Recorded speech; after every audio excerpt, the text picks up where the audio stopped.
Breaking news, the San Francisco 49ers get involved in the action and they hand out a contract extension of their own, and it is to 49ers starting right tackle Colton McKivitz. Colton McKivitz was a first-year starter last year, manning the right side of the offensive line, and for the most part, he did a serviceable job. Now, if you ask most 49er fans, they're already pushing back. I can see the comments piling up already of why. Why would they do this? Why aren't they going after a rookie? Why aren't they trying to improve the position? And I think it's important to contextualize that this was Colton McKivitz's first year as a starter at right tackle, which I don't fundamentally believe is his natural position. I do believe his natural position is at guard, but he has that versatility to be able to play both tackle spots and both guard spots. And that really is valuable.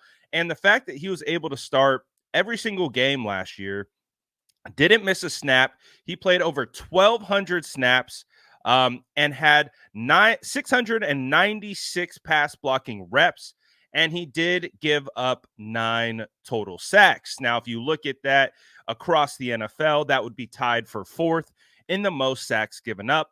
But you have to remember, 3 of those sacks came in game 1 against TJ Watt, who's one of the best defensive players in the league.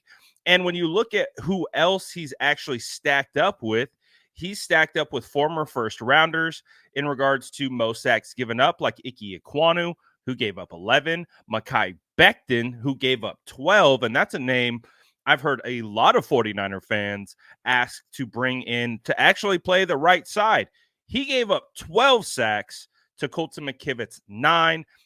Andre Dillard gave up 12 sacks as well. And even if you look at incoming rookies like Paris Johnson, who was a high first-round pick with Arizona, he gave up 8 sacks. You look at Taylor Decker with the Detroit Lions, he gave up 8 sacks. You look at Jonah Williams, another guy that 49er fans have called for to come play the right side, gave up 8 sacks. And in fact, he even gave up 4 more quarterback hits than Colton McKivitz. Jonah Williams gave up 10. Colton McKivitz gave up 6. So listen, I know Colton McKivitz is up there too at the highest rank in regards to quarterback hurries given up. He's actually second, just behind Orlando Brown, who starts for the Chiefs, who gave up 45. So I get it. He might not be your prototypical elite right tackle, but he was serviceable. He was serviceable in the run game, and he stayed healthy, and he presents a value at the position. If there's one thing that we've learned about the San Francisco 49ers is they are trying to find value on the offensive line. They have Trent Williams anchoring that group as one of the highest paid players in the league from the tackle position. And you go across the line, you still have Aaron Banks on a rookie deal. Jake Brendel signed a modest extension. And you have kind of a question mark right now at right guard, but you do have Spencer Burford still on a rookie deal. I would imagine that we could see Jonathan Feliciano be announced as well as getting a contract extension.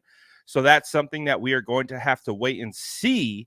But then, as you can see, Colton McKivitz gets a 1-year, $7 million contract extension, and he already had 1 year on his deal left. And again, the way that I'm looking at this is a 1-year, $7 million extension isn't crazy. Like it really isn't, especially for a guy who can start in this league. Now, I get it. He's not going to be an elite right tackle, but who knows? Maybe he takes steps forward next year. Maybe they want to kick him into guard potentially. If they do land a starting tackle in the draft, that he has that flexibility. So, and at minimum, if they do find a starter over him, and let's say he does get beat out in camp by a rookie, he's your swing tackle. He's your swing interior offensive lineman. He's a great guy to have on the roster. I get it. Fans want to upgrade the position. They want to get as elite of an offensive lineman as possible across all 5 spots. But These are the trends that I have been warning against all offseason. Again, if you've listened to me closely, I'm not very hot takey. So I'm not out here pounding the table saying Colton McKivitz is going to be your starting right tackle next year. Get prepared. But if you listen to the way I speak, I have been talking about this being the most likely outcome since the season ended, and why I am not sold on the 49ers taking right tackle at 31, because there's no guarantee that the tackle you take at 31 is going to beat him out in training camp. It's important to remember you have about 5 to 6 padded practices in training camp before these guys are playing in their first preseason game. It is a very, very difficult scenario, especially for offensive linemen, to try to compete and beat out solidified veterans in this league. It's really challenging. You kind of have to be given the pathway to be the starter over these guys. It's really hard to actually compete in that scenario because there's just not enough volume. So the way that I'm looking at it, this was always going to be the most likely outcome. And on the other most likely outcome is they signed Jonathan Feliciano. So there's a good chance the San Francisco 49ers could be going into next season with their starting offensive line consisting of Trent Williams, Aaron Banks, Jake Brendel, Jonathan Feliciano, and Colton McKivitz. Now, that doesn't mean they don't go out and address offensive line in the draft. I absolutely believe that is a must. But again, you have to ask yourself at pick 31, do you want to address a position that might not actually start next year? Or would it be more prudent to go after and get a Kool-Aid McKinstry that you can actually plug and play year one and actually contribute to wins in year one? That's where my mindset has been, is that based on the value that you're getting, regardless of it not being the top end that you're looking for, the value is there. And I think that's the most enticing thing for this group, because now they can go spend on D-end, they can go spend on cornerback, they can go into the draft, find cost-controlled rookies that are more developmental in nature than plug-and-play starters on the offensive line. So that's the way that I've been kind of viewing it. That's why I've been really hesitant about tackle at 31. If you want tackle, you got to trade up. You got to trade up into the early 20s to make sure you get one of these solidified starters. And outside of that, there's still no guarantee that they even beat, again, him out in training camp, because they like Colton McKivitz inside that building. Again, from a fan perspective, when you see the 44, quarterback hurries and you see the 9 sacks, it's a lot of red flags for the fan base, and I understand that. But you have to look at the value in which you're paying him. He's one of the lowest paid starters in the league, and when you look at the return that you got based on that value, it's actually not bad. So you have to look at it from a business standpoint. And I know fans don't want to look at this from a business standpoint. They want to look at it from a production standpoint on the field, which we understand.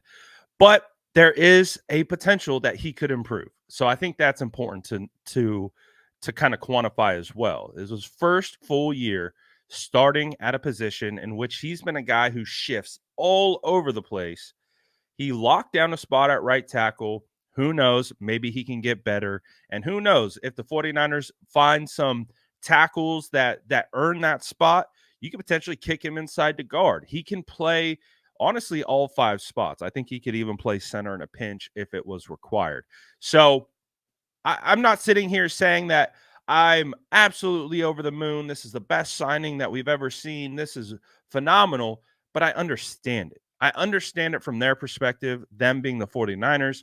I get it from Colton's perspective that he still has room to improve and can improve, and the value that he presents is pretty solid. I still believe the 49ers need to address the position in the draft. We'll see what that looks like.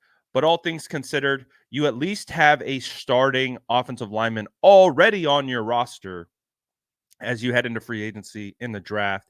The hole is filled, and it gives you the flexibility to make sure you're not pigeonholed into drafting for a need, and you can actually go for a BPA model. And that's ultimately what we want to see. We want to see the best player taken at each individual round, regardless of position. And so this allows them that flexibility. Now, I want to hear from you guys. Again, I've tried to explain it how I've been thinking about this all off season, but let me know how you're feeling about this in the comments below. And as always, make sure to like and subscribe for more updates.